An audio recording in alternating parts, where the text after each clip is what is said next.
Monroes motivated sequence of events. In this video, we'll review an organizational structure for writing a persuasive speech, specifically that of Monroes motivated sequence of events. The information in this video provides a general overview of the nature of the motivated sequence. Please consult assigned readings for more in-depth information. As the course progresses, many of the ideas discussed in this video will be covered in more detail.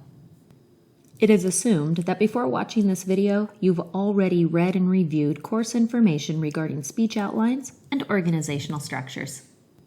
The motivated sequence is designed to work with speeches that focus on a question of policy. Questions of policy focus on which course of action should be taken, if any, to fix a problem or improve a situation. For instance, questions of policy can focus on a plan to reach a specific goal, steps to be taken to solve a problem, or the best way to make improvements to a current issue. They can also argue why certain actions should be halted, stopped. Examples include why we should no longer follow certain steps, no longer maintain a current law, or no longer support an issue or practice. Whether they support or argue to create something new, continue what is already in progress, change current practices, or stop something altogether, questions of policy always focus on how something should or should not be done. Questions of policy are inherently persuasive in nature. For instance, you would not want to focus on a question of policy in an informative speech. The intent of some persuasive speeches is to gain agreement from audience members. The purpose is to get audience members to agree with the arguments you present. The intent of other persuasive speeches is to gain immediate action from audience members. The purpose is to persuade audience members to support and help put a speaker's ideas into action. There are several well-known patterns for organizing speeches of policy, including stock issues, problem-solution order, comparative advantages order, and problem-cause-solution order. Monroes motivated sequence of events follows a problem-cause-solution order and was designed to seek immediate action from audience members. There are 5 steps in Monroes motivated sequence of events that speakers follow in order. They are the attention step, the need step, the satisfaction step, the visualization step, and the action step. The attention step does what its title describes. It gains the attention of audience members. During the attention step, a speaker tries to get audience members to focus on the issue presented in the speech and tries to relate it to audience members' lives. Explaining how issues discussed in a speech affects or can affect audience members' lives can create motivation to listen to a presentation.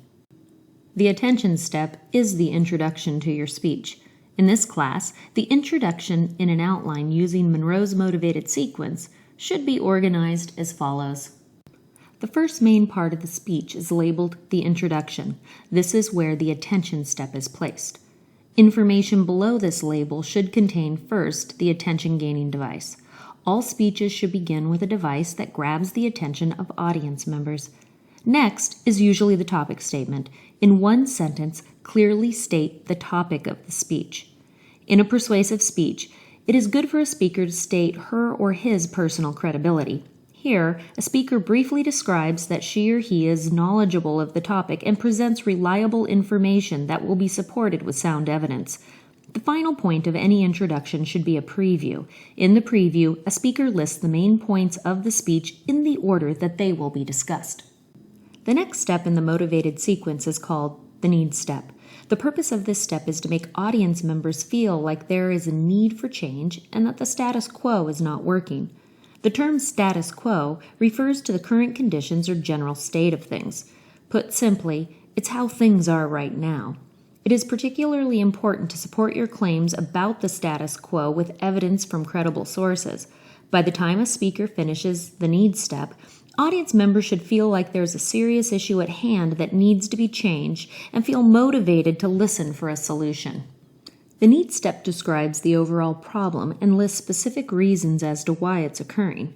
It is the first main point of the body of the speech. In this class, the need step should be organized as follows. Please note, depending on the topic, arrangement and content of subpoints will vary from what is described in this video. In the outline, remember to denote the second part of the speech, the body. Start the main point by stating the overall problem or issue in a single clear, and succinct sentence. Next, state a reason as to why the problem or issue exists. Support the claim with evidence, one example or more, and possibly a link to the audience showing members how they may contribute to the problem or issue. Following the rule of division, that all points must occur in at least pairs, state a second reason as to why the problem or issue exists.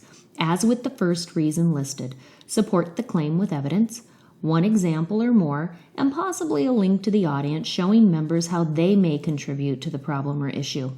Given your topic and the reasons given as to why the problem or issue exists, you will most likely need to list a third or even more reasons. The structure for outlining the reasons for why a problem or issue exists will change from topic to topic. Therefore, the number of subpoints and the arrangement of content in subpoints as shown here will be different in other speech outlines. The next step in Monroes' motivated sequence of events is called the satisfaction step. Once you've established that there is a need for change, it's time to supply the audience with a reasonable solution. In other words, the speaker needs to satisfy the need just described.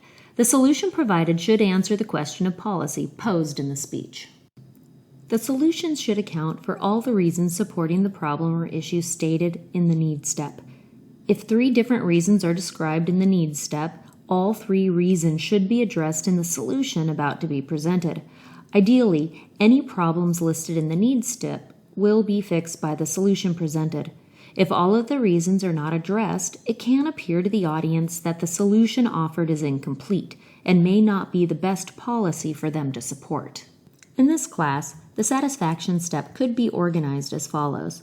Please note, depending on the topic, arrangement and content of subpoints will vary from what is described in this video. Start the satisfaction step by stating the overall solution to the problem or issue in a single, clear, and succinct sentence.